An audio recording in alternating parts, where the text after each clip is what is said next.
सन 1995. खाडीच्या वरच्या दिशेने पाणी कापत होडी पुढे निघाली होती.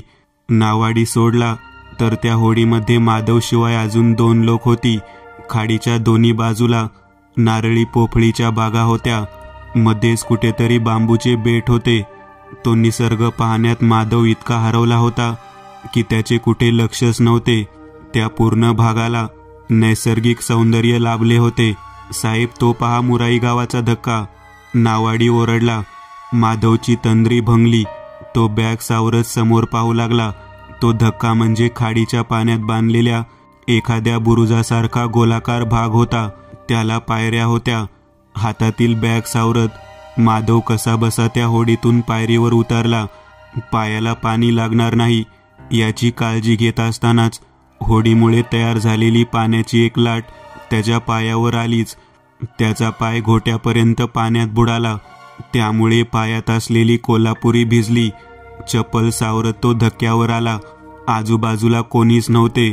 त्याने काही वेळ वाट पाहिली आणि तो तसा चालत धक्क्यापासून गावाकडे निघाला. एका झाडाखाली थांबून त्याने भिजलेला पाय पुसला. जमेल तेवढी चप्पल साफ केली. तो पुढे जाणार इतक्या त्याला मागून एका माणसाचा आवाज आला. माधव साहेब, तुम्हीच ना? हो, पण तू कोण? मी परेश, नातूशेठकडे कामाला आहे. हां, नातूशेठ म्हणाले होते कोणाला तरी पाठवेल. नातूशेठ म्हणाले होते कोणाला तरी पाठवेल. बराच वेळ वाट पाहिली पण कोणी दिसलं नाही. मग निघालो होतो गावाकडे. होडीच्या वेळेचा काही अंदाज नसतो साहेब. कधी कधी होडी वर चढत नाही. तुम्ही लवकर आलात त्या मानाने. बरं, इथून किती लांब आहे नातूशेठचे घर? जास्त लांब नाही, इथे खालच्या वाडीमध्ये आहे. हातात एक बॅग घेऊन परेश पुढे निघाला. जवळपास 25च्या आसपास त्याचे वय होते. चालता चालता त्याने माधवला विचारले, साहेब, आमच्या गावामध्ये कसं काय तुम्ही? म्हणजे नातूशेठचे पाहुणे वगैरे? गाव पाहायला आलो आहे तुमचं, दाखवशील का तू? ह्या इथं काय आहे पाहायला? इथं यायचं म्हणाल तरी होडीशिवाय काही पर्याय नाही. पुण्यासारख्या शहरातून मी इथे आलोय म्हणजे इथे काहीतरी आहेच ना. तसं इथं खाडी, पलीकडच्या डोंगरा शेजारी असलेल्या गुहा सोडल्या तर काहीच नाही. कसल्या गुहा रे? जुन्या गुहा आहेत. एकामध्ये काशा कितीतरी आहेत. बोलता बोलता ते नातूशेठच्या घराजवळ पोहोचले. अंगणात उभा राहून माधव ते घर निहाळत होता. समोर मोठे अंगण, त्यात मधोमध तुळस. 2 मजली बांधकाम असलेले ते कोकणी शैलीतील घर होते. बाहेर ओटी, त्यावर असलेले कौलारू छत. ओटीवरच जवळपास 60च्या आसपास वय असलेले नातूशेठ उभे होते. माधव ओटीवर आला. त्याला पाहून हसत नातूशेठ म्हणाले, काय माधव, कसा झाला प्रवास? आमचा मुराई खूपच आडबाजूला आहे ना? आडबाजूला असलं तरी एकदम मस्त आहे. मला असेच गाव हवे होते ना, म्हणून तर तुला इथे बोलावले. तुम्ही देशमुख काकांना कसं ओळखता?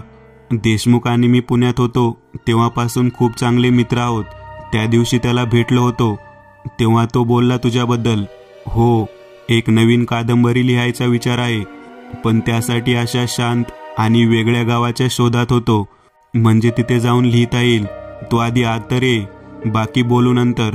त्यांचे काय बोलणे सुरू होते खाली थांबलेल्या परेशला समजत नव्हते. परशा, तू याचं सामान घेऊन यात, नातूशेठ म्हणाले. माधव आत आला.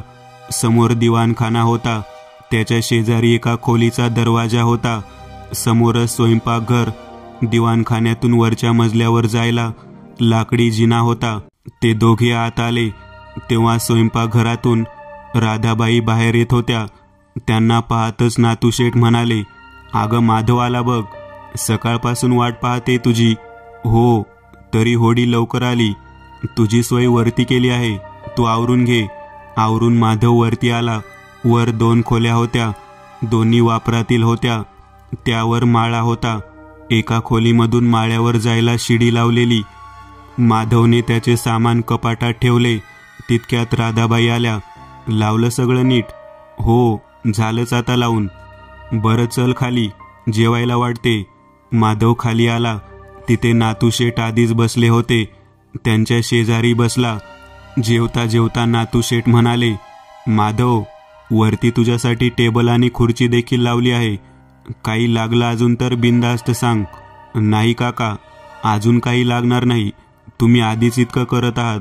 अरे तू आला आहेस तर आम्हाला पण बरं वाटल. एकतर आमचा मुलगा तिकडे दिल्लीला असतो, तो वर्षातून एकदा येतो. आम्ही दोघेच इथे असतो.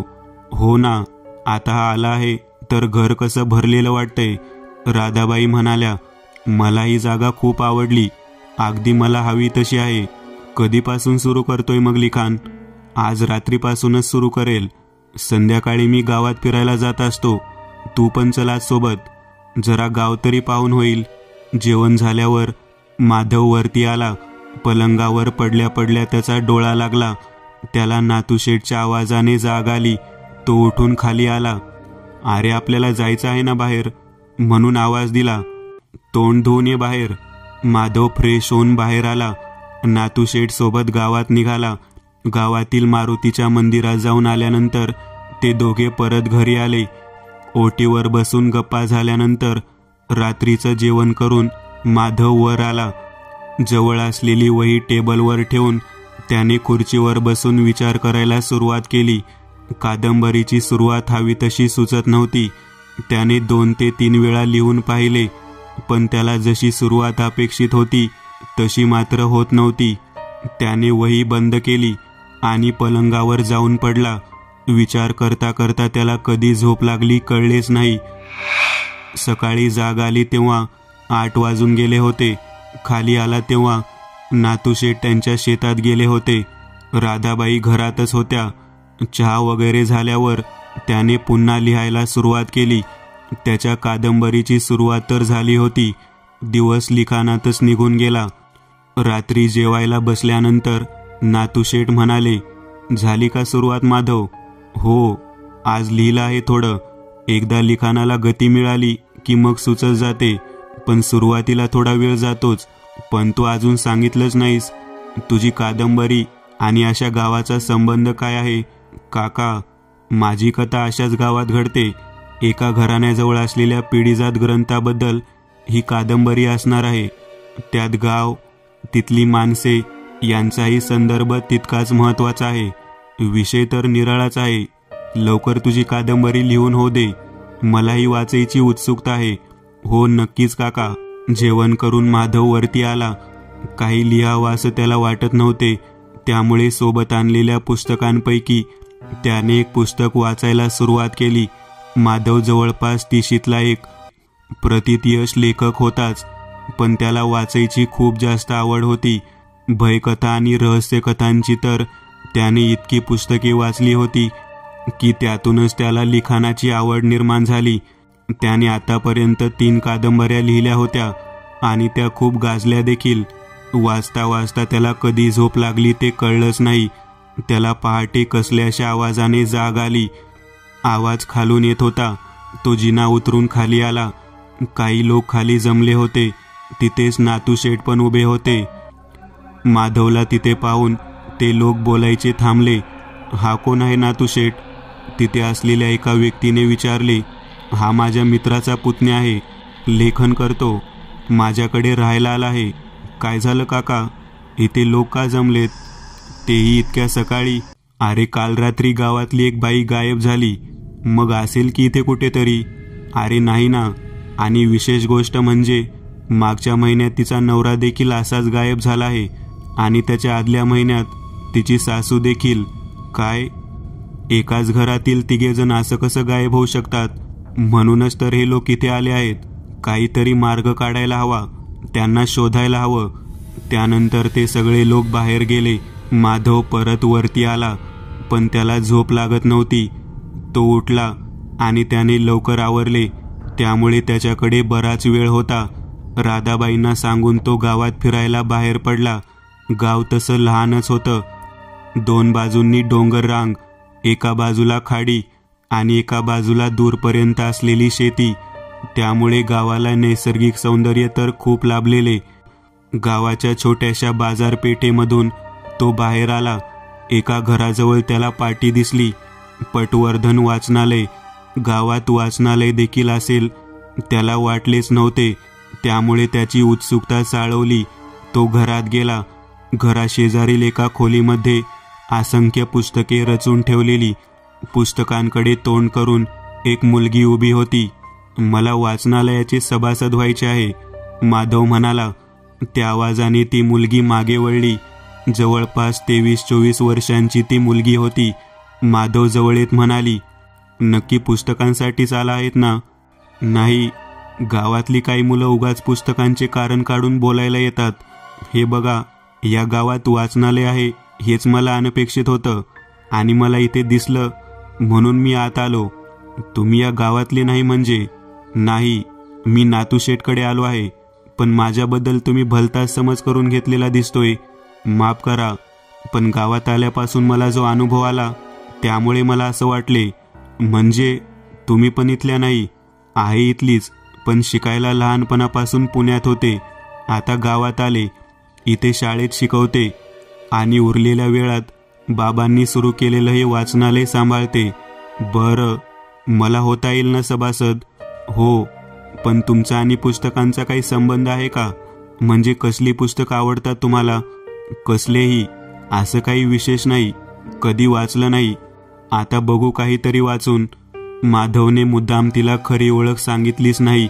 एक पुस्तक घेऊन तो घरी आला. तो दिवस लिखाण करण्यात गेला. माधवला कथा सुचत होती, तसतशी तो कागदावर उतरवत होता. रात्री जेवायच्या वेळेस नातूशेठ घरी आले. जेवायला बसले असताना ते दोघे बोलत होते. काय झालं काका, काही कळलं का त्या बाईबद्दल? नाही, दिवसभर तेच सुरू होतं, पण काही नाही समजलं. तिथे काही खुणा वगैरे मिळाल्या का? काही नाही, पण एक गोष्ट आहे, ती गायब झाली तेव्हा घराचे दार उघडेच होते. हेच तर वेगळे पण आहे काका. ती बाई स्वतःहून बाहेर गेली असणार. कोणी नेला असेल तर आवाज झाला असता आणि घरातून गायब झाली असती तर दार उघडे नसते. असेल तसं, पण ती जाणार कुठे? यात अजून काही वेगळे पण आहे का? हां, गावातला एक जण बोलत होता, ती आणि तिच्या आधी तिच्या घरातले जे लोक गायब झाले ते पौर्णिमेलाच गायब झाले आहेत. म्हणजे गावात मागील 3 पौर्णिमांना 3 लोक गायब झाले. हे काहीतरी वेगळं आहे नक्कीच. काय वेगळं? आता काही कळणार नाही, पण तपास चालू ठेवावा लागेल. जेवण झाल्यावर माधव वरती येऊन झोपला. दुसऱ्या दिवशी तो सकाळी उठून खाली आला तेव्हा तिथे तीच वाचनालयात असलेली मुलगी उभी होती. तिला पाहून त्याला आश्चर्य वाटले. तो तिला काही बोलणार, तोच आतून राधाबाई आल्या. माधवला जिन्यात उभे असलेले पाहून म्हणाल्या, उठलास पण तू? आवरून घे, मी चहा करते. माधवने मान डोलावली. त्या मुलीकडे पाहत राधाबाई म्हणाल्या, केतकी, हा माधव राहायला आला आहे आमच्याकडे. तुला जशी पुस्तकांची आवड आहे तशीच याला पण आहे. मोठा लेखक आहे. केतकीने आश्चर्याने माधवकडे पाहिले. माधवने काही माहीत नसल्यासारखे करत दुसरीकडे मान फिरवली. आणि माधव, ही केतकी आहे. गावात असलेलं वाचनालय हीच सांभाळते. तुला काही पुस्तक लागली तर हिला सांग. हो काकू, खिजल्यासारखा माधव म्हणाला. केतकी निघून गेली. माधव खाली आला आणि म्हणाला, ही कोण आहे? अरे, हिची आई गावात सर्वात छान चिंचेचे गोळे बनवते. मला हवे होते म्हणून द्यायला आली होती. चांगली आहे मुलगी. तिचे बाबा गेले तेव्हा गावात आली पुण्याहून, मग परत गेलीच नाही. माधवने त्या दिवशी सकाळी लिखाण करून तो दुपारनंतर केतकीच्या वाचनालयात गेला, पण ते बंद होते. त्यामुळे तो परत घरी आला. घरी आल्यावर राधाबाईंना म्हणाला, मी ते वाचनालयात गेलेलो, पण ते बंद आहे. अरे, ती फक्त सकाळी वाचनालयात असते, दुपारी शाळेत जाते मुलांना शिकवायला. उद्या जाईल मग मी. आता पुढचे लिहायला घेतो. तितक्यात नातूशेठ आले. माधवला पाहत म्हणाले, अरे, गावातल्या लोकांनी एक तांत्रिक आणला आहे. तो त्या गायब झालेल्या लोकांना शोधणार आहे म्हणे. काका, मांत्रिक कशाला? इथे भूतबाधा आहे का? गावातल्या लोकांना तसे वाटते. मग आता काय पुढे? तो मांत्रिक आजची रात्र गावात शोध घेणार आहे. काही वेळाने माधव वरती आला. रात्रीपर्यंत त्याचे लिखाण सुरूच होते. त्या रात्री गावात मांत्रिक आणि त्याचा साथीदार फिरत होते. ज्या घरातील लोक गायब झाले तिथून त्याने लिंब उतरवले आणि ते लिंब रस्त्यावर टाकले. ते लिंबू आपोआप पुढे सरकत जाऊ लागले. त्या लिंबाच्या मागे तो निघाला. ते लिंब एका पाण्याच्या हापशाजवळ थांबले. तो त्या हापशाजवळ गेला. झोळीतून काळे तीळ काढून त्याने हातात पकडले आणि काही मंत्र म्हणू लागला. त्याने ते तीळ आजूबाजूला फेकले. काहीतरी होईल याची तो वाट पाहत होता. इतक्या त्या पाण्याच्या हापशाचा दांडा आपोआप खालीवर होऊ लागला. त्यातून लाल रंगाचे पाणी निघू लागले. ते पाणी मांत्रिकाभोवती फिरू लागले. मांत्रिकाला त्यातून बाहेर पडता येत नव्हते. हे पाहून त्याचा साथीदार पळून गेला. मांत्रिक त्यातून निघायचा बराच वेळ प्रयत्न करत होता. त्याने त्याच्या जवळ असलेले तीळ त्या पाण्याच्या दिशेने भिरकावले. ते पाणी जमिनीवर पडले. त्याचाच फायदा घेऊन मांत्रिक पळू लागला. तो गावामध्ये त्याला राहायला दिलेल्या घरात आला. आत येऊन त्याने दार बंद केले आणि पलंगावर बसला. त्याने पलंगाभोवती त्याच तिळाचे रिंगण आखले. जे काही असेल ते यातून आत येऊ शकणार नाही असा त्याला विश्वास होता. अचानक दरवाजावर ठकठक झाली. त्याच्या मनात अजून भीती दाटून आली. येणारा आवाज थांबला. अचानक त्याच्या शेजारी कसला तरी आवाज यायला लागला. कसला आवाज होता याचा त्याला अंदाज येत नव्हता. तो इकडे तिकडे पाहत होता पण काही दिसत नव्हते. हळूहळू खोलीमधला प्रकाश कमी होऊ लागला. वातावरणात एक धुसरपणा आला. त्याच्यापर्यंत प्रकाश पोहोचण्यापासून काहीतरी रोखत होते. हळूहळू एक दुर्गंध तेथे पसरू लागला. अनेक वर्ष सडलेल्या कुजलेल्या वस्तूचा तो वास होता. खोलीमध्ये काहीतरी आला आहे याची त्याला जाणीव झाली. त्याच्या पलंगाभोवती असलेले ते तीळ हवेने उडून गेले. त्याच्या चेहऱ्यावरून आता घाम निथळत होता. डोळ्यावर झापड आल्यासारखी वाटत होती. त्याला नीट काही दिसत नव्हते. पण हळूहळू त्याच्या समोर एक आकृती आली. बेडप फुगलेली. तो आकार अनैसर्गिक होता. त्याचा पाठलाग करणारे ते आता समोर येऊन उभे होते. त्याच्यात आता सामना करायची हिंमत उरली नव्हती. ते जे काही होते ते त्याच्या शक्तीपलीकडचे होते याची त्याला जाणीव झालेली. पण आता काय करणार? कुठे जाणार? बंद खोली. समोर तो आकार. खोलीमधली हवा जवळपास थांबलेली. ती आकृती हळूहळू त्याच्या जवळ आली. तिच्या सडक्या वासाचा भपका त्याच्या तोंडावर आला. तिचा स्पर्श त्याला होत होता. त्या स्पर्शाने त्याला उबळ आली. अतिशय विचित्र वर्षानुवर्ष सडलेल्या गोष्टींचा तो स्पर्श होता. त्याची सहनशक्ती संपली होती. हालचाल कमी झालेली. ते जे काही होतं ते त्याच्या भोवती गुरफटले होते. मांत्रिकाची हालचाल थांबली. दुसऱ्या दिवशी गावातील लोकांनी मांत्रिकाची शोधाशोध सुरू केली. तो ज्या घरात राहत होता त्या घराचे दार बंद होते. लोकांनी ते दार तोडले. आतमध्ये मांत्रिकाचा मृतदेह पडला होता. तो ओळखूच येत नव्हता. त्याच्या डोळ्यातून बुबळे बाहेर आली होती. चेहरा सुजला होता. हातपाय लुळे पडले होते. पलंगावरून त्याचा देह खाली लटकत होता. गावामधले लोक हादरले होते. मुराईमध्ये काय सुरू होते याचा कोणालाच अंदाज येत नव्हता. त्या तांत्रिकाचे विधी पार पडल्यानंतर गावाचे सरपंच, श्रीधर तात्या आणि इतर काही लोकांची चर्चा सुरू होती. नातू शेठ देखील त्यावेळी तिथे होते. त्या गोसावड्याला काय झालं काय माहीत? असा कसा मेला? श्रीधर तात्या काळजीत म्हणाले. तात्या, ही भुताटकीच आहे. पण आता काय करायचे? दुसरा मांत्रिक पाहूयात. आपण अजून काय करणार? त्या मांत्रिकाचा साथीदार कोण? तो हा बबल्या. तो काय म्हणतो ऐकलं ना? नातूशेठ म्हणाले. हा नातूशेठ. तो म्हणतोय पाणी त्या मांत्रिकाभोवती फिरायला लागलं. आता तो खरंच बोलत आहे की त्याला वेड लागले काय माहीत. इकडे दुसऱ्या दिवशी सकाळी गावात सगळीकडे त्या मांत्रिकाच्या मृत्यूची चर्चा सुरू होती. त्यावेळी माधव वाचनालयात गेला. तिथे केतकी काहीतरी लिहित होती. माधव तिच्या जवळ जाऊन म्हणाला, मला पुस्तक बदलून घ्यायचे आहे. तिने दचकून माधवकडे पाहिले. तुम्हाला तर वाचनाची सवय नाही ना? झालं पण इतक्यात? खोचकपणे केतकी बोलली. मला माफ करा. मी परवा तुम्हाला खोटे सांगितले पण तुम्ही माझ्याबद्दल काहीतरी वेगळा समज करून घेतला होता. मग काय सांगणार तुम्हाला? पण तुम्ही लेखक आहात हे तरी सांगू शकत होता ना? त्याने काय फरक पडतो? काय फरक पडतो म्हणजे? एका लेखकाला मी अशी वागणूक दिली. मला त्याचे वाईट वाटले. बरं, पण मला काही नाही वाटले त्याचे. पण तुम्ही कोणती पुस्तके लिहिली आहेत आतापर्यंत? मी भयरहस्य कथा लिहितो. अस्तित्वाच्या पलीकडे या कादंबरीबद्दल ऐकलं आहे का तुम्ही?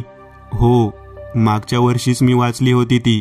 मग त्याच्या लेखकाचे नाव पाहिले का? म्हणजे ते माधव तुम्ही आहात? आश्चर्याने केतकी म्हणाली. हो, माधव हसत म्हणाला.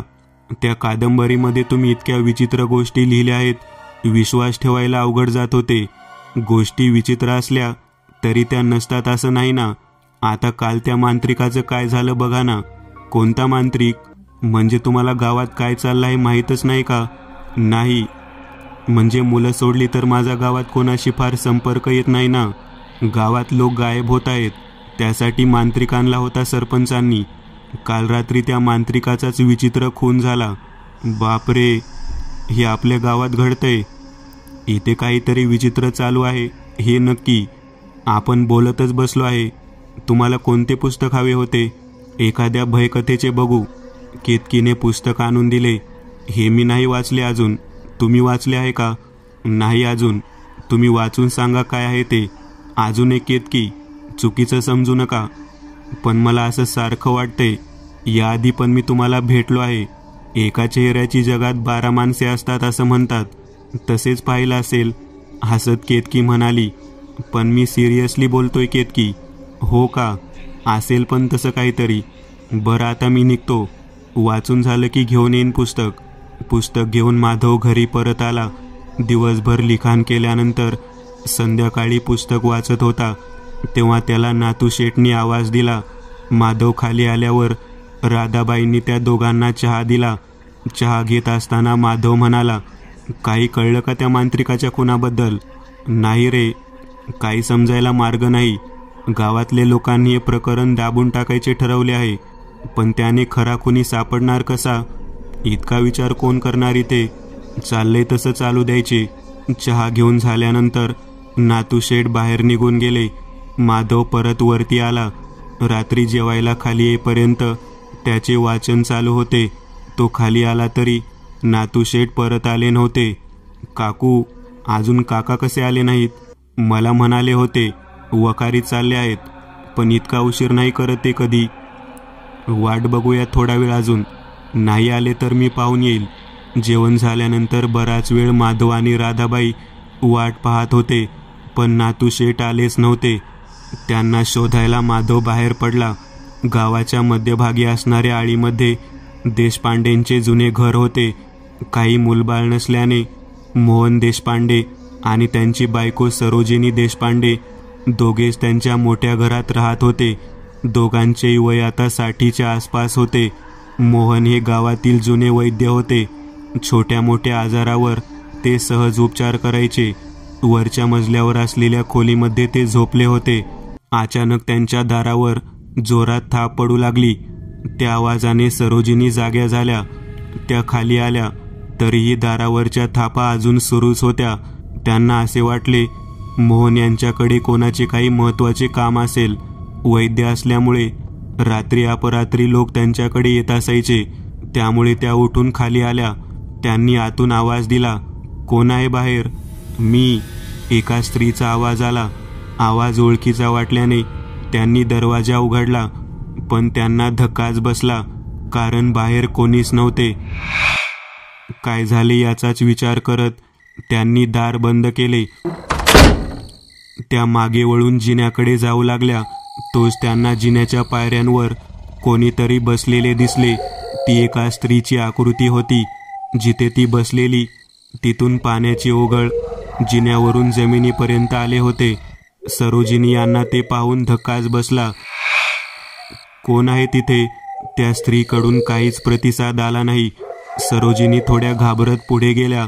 अंधार असल्याने अजूनही त्यांना ती कोण आहे हे दिसले नव्हते.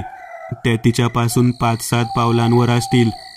तेव्हा त्यांना त्या स्त्रीची आकृती स्पष्ट दिसली. ती पूर्ण निश्चलपणे बसली होती.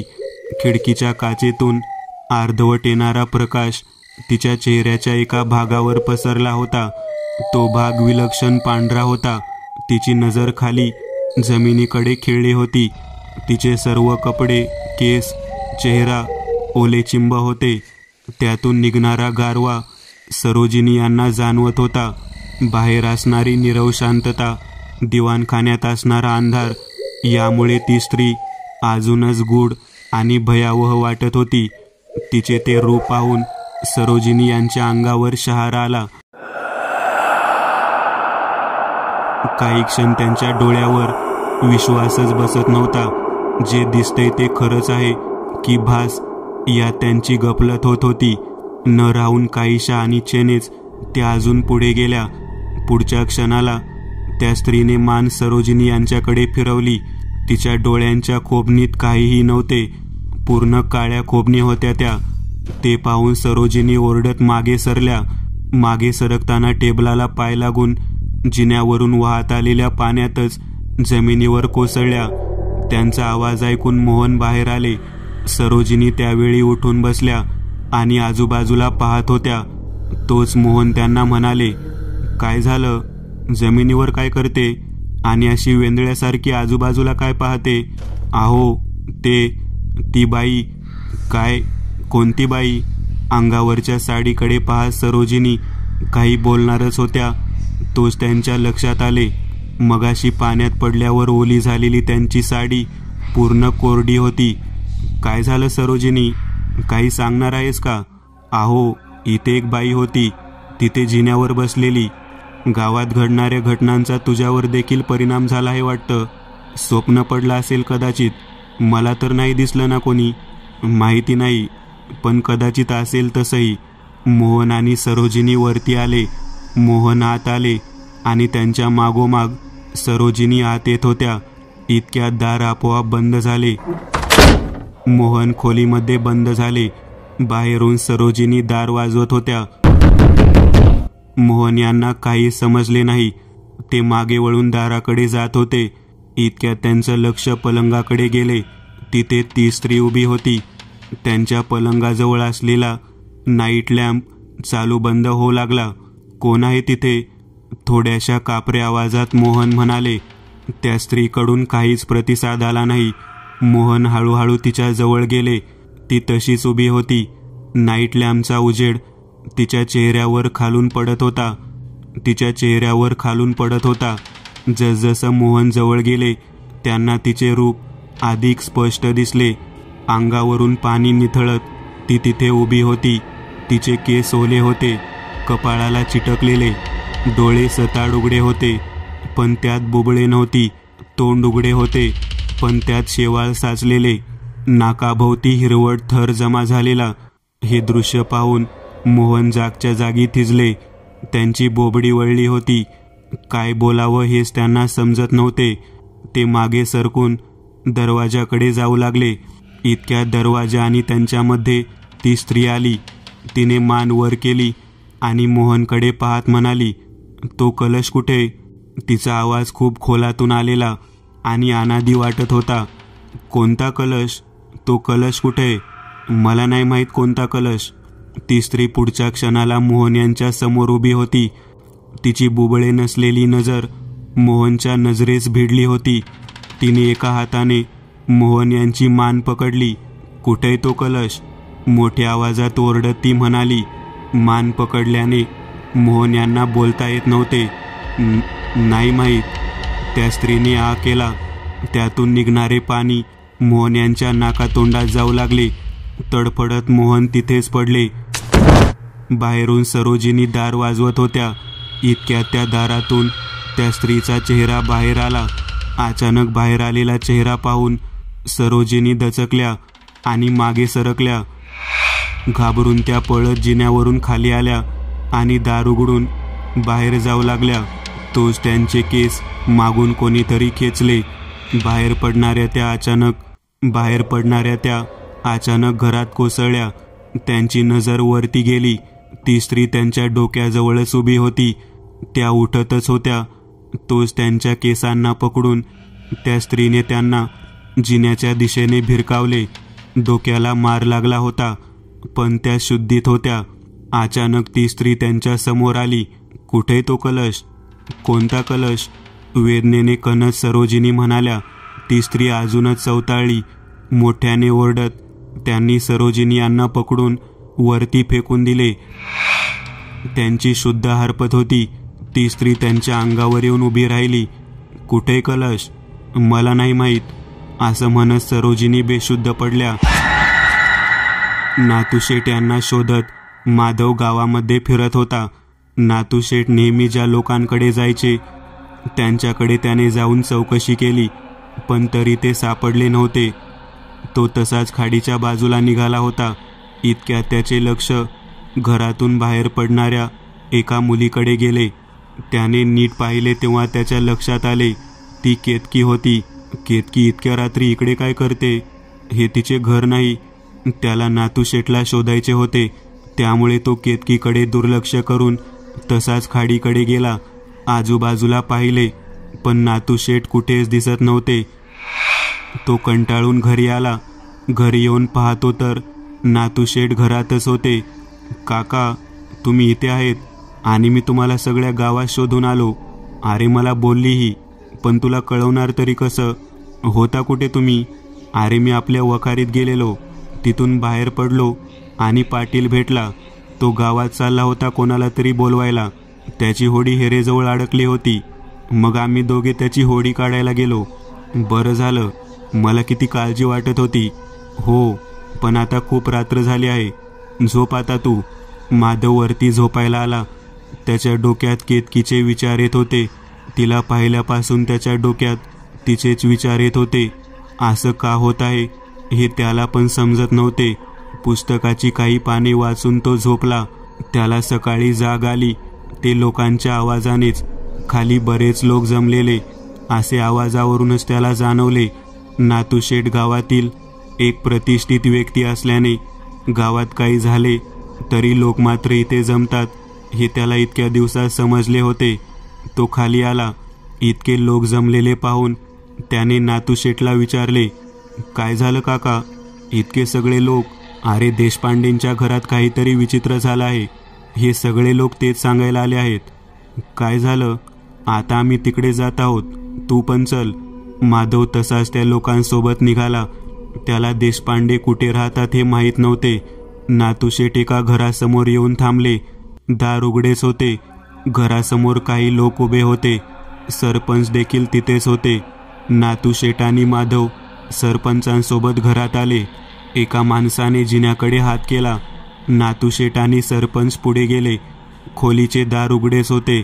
त्यांनी आत डोकावून पाहिले. त्यांना धक्काच बसला. आत देशपांडे यांचा मृतदेह होता. निळसर पांढरा, सुजून फुगलेला. त्याचे डोळे अतीव दबावाने बाहेर आल्यासारखे वाटत होते. शरीरावर ठिकठिकाणी मातकट ओलसर डाग होते. माधव आत आला आणि त्याने ते दृश्य पाहिले. त्याच्या अंगावर काटा उभा राहिला. असे दृश्य त्याने याआधी फक्त कादंबरीच्या वर्णनात वाचले होते. ते असं प्रत्यक्षात पाहून त्याला शिसारी आली. सरोजिनी वहिनी कुठे आहेत? नाथूशेठने लोकांना विचारले. त्या इथे दारात पडल्या होत्या. नाडी सुरू होती म्हणून त्यांना सरकारी दवाखान्यात ॲडमिट केलं आहे. हे सर्वात आधी कोणी पाहिले? सकाळी साफसफाई करायला धोंडीबा येतो ना, त्यानेच पाहिले. आपल्याला पोलिसांना कळवावे लागेल. मांत्रिकाची गोष्ट वेगळी होती, पण देशपांडे आपल्या गावात पिढ्यानपिढ्या राहत आहेत. त्यांच्या बाबतीत असं होणं म्हणजे खूप भयानक गोष्ट आहे. पण नाथूशेठ, हे काम माणसाचं वाटतं तुम्हाला? हा प्रकार काय आहे हे माझ्या पण आकलनापलीकडचं आहे. पण मग आता काय करायचे?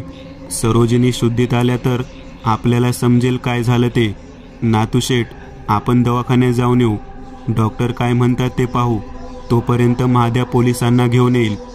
एका बाजूला उभ्या असणाऱ्या माधवच्या मनात मात्र वेगळेच विचार येत होते. कारण हे तेच घर होतं ज्या घरातून त्याने रात्री केतकीला बाहेर पडताना पाहिलं होतं. हे कोणाला सांगावं की आधी केतकीसोबत बोलावं हे त्याला समजत नव्हते. नाथूशेठ, सरपंच आणि माधव गावातल्या सरकारी दवाखान्यात गेले. तिथले डॉक्टर बाहेरच त्या तिघांना भेटले. काय झालं डॉक्टर? सरोजिनी कशा आहेत? सरपंच म्हणाले. त्यांना काय झालं आहे मला समजत नाही. डोक्याला मार लागला आहे, पण तो इतका जास्त प्रमाणात नाही. मग त्या अशा बेशुद्ध का आहेत? माधवने विचारले. आता तरी काही अंदाज नाही. आम्ही काही टेस्ट करतो आहोत, बघू त्या कधी शुद्धीत येतील.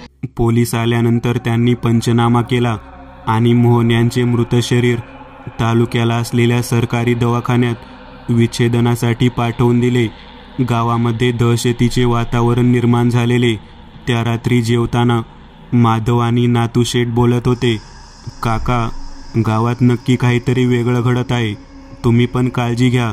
अरे आपल्याला काय होतंय, खरं तर गावात जे काही घडते आहे त्याची काळजी वाटते, पण तुम्ही रोज रात्री वखारी जाता त्यामुळे. अरे पण मला जावंच लागतं, वखार नीट बंद केली आहे हे पाहावं लागतं. मागे एकदा वीज गेली आणि लोक घरी गेले, वीज आली तेव्हा यंत्र चालूच होती. हो, पण तुम्ही लवकर या जाऊन. रात्री जेवण झाल्यावर नातूशेठ वखारीत गेले आणि माधव वरती आला. त्याचे पुस्तक वाचण्यात लक्ष लागत नव्हते. केतकी आणि देशपांडे यांचा काही संबंध असेल का याचा तो विचार करत होता. विचार करता करता त्याला कधी झोप लागली ते समजलंच नाही. त्याला सकाळी उशिराने जाग आली. तो खाली आला तेव्हा घरात फक्त राधाबाई होत्या. काका कुठे गेले काकू? अरे थोड्या वेळापूर्वीच बाहेर गेले आहेत. अरे त्या मोहितेंचा खून झाला काल रात्री. काय? कसं काय? अरे घरी लोक आले होते, ते म्हणत होते देशपांडेंचा झाला तसाच खून झाला आहे. ते एकटेच होते घरी. ते काय माहिती नाही रे, हे आले की विचार. माधव बाहेर पडला. तो तसाच केतकीच्या वाचनालयात गेला. तिथे केतकी पुस्तके नीट लावत होती. त्याला येताना पाहून ती हसून म्हणाली, झालं पण वाचून पुस्तक? खाता की काय तुम्ही? नाही झालं अजून. मग कसं काय आला? सहज नाही येऊ शकत का? येऊ शकता, पण तुम्ही इतके मोठे लेखक वेळ असा वाया का घालवणार ना? तुम्हाला राग येणार नसेल तर काही विचारू का? कशाबद्दल? काल रात्री मी तुम्हाला देशपांडेंच्या घरातून बाहेर पडताना पाहिले. केतकीच्या चेहऱ्यावरचे भाव बदलले. मी? आणि तिथे काही काय माधव? तुम्ही नव्हत्या त्या? छे हो, मी इतक्या रात्री तिकडे जाऊन काय करू? एकतर आई मला संध्याकाळी बाहेर जाऊ देत नाही, रात्री तर शक्यच नाही. तेच चांगलं आहे ना. सध्या गावात काय काय होत आहे तुम्ही हे विचारायला आला होता? नाही, मी ते धक्क्यावर चाललो होतो. रम्याकडून काही साहित्य आणायचे आहे म्हणून येताना इकडे आलो. आता निघतो, येतो पुस्तक घेऊन परत. माधव घरी आला तेव्हा नातूशेठ तिथेच होते. त्यांना पाहताच माधव म्हणाला, काय झालं काका त्या मोहितेंच्या घरी?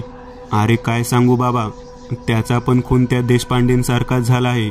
एक गोष्ट बरी की त्याच्या सुनेच्या माहेरी काहीतरी कार्यक्रम होता, त्यामुळे घरातले सगळे तिकडे गेलेले. म्हणजे ते एकटेच असल्याने काय झालं हे समजू शकत नाही.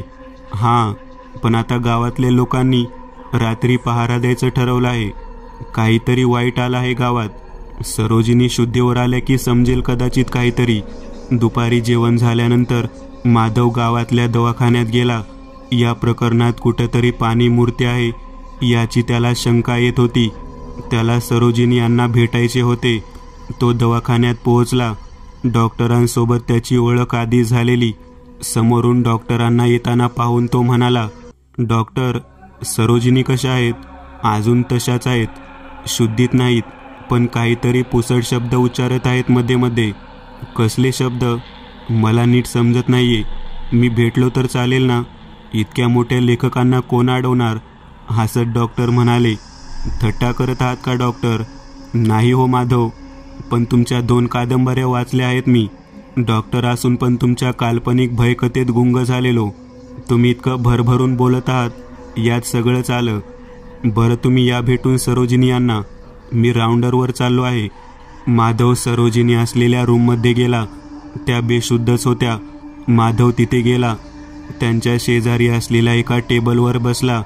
त्या काहीतरी पुटपुटत होत्या, पण ते शब्द माधवला समजत नव्हते. त्याने बराच वेळ समजून घ्यायचा प्रयत्न केला, पण त्याला काही समजलं नाही. तो उठून निघाला.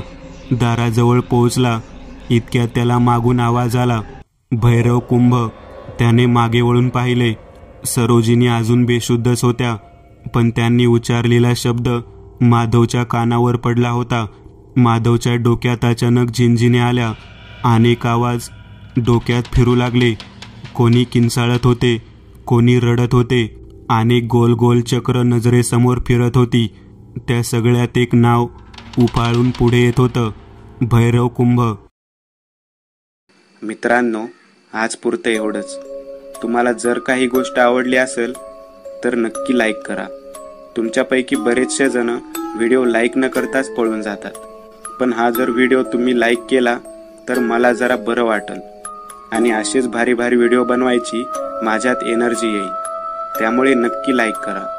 आणि अजूनही कोणी या चॅनलला सबस्क्राईब केलेलं नसाल तर लगेच सबस्क्राईब करून टाका. आणि बाजूची घंटी ती मात्र दाबायला विसरू नका. देवाची घंटी आहे ती. चला तर मग पुन्हा भेटूया अशीच एक आगळी वेगळी गोष्ट घेऊन पुढच्या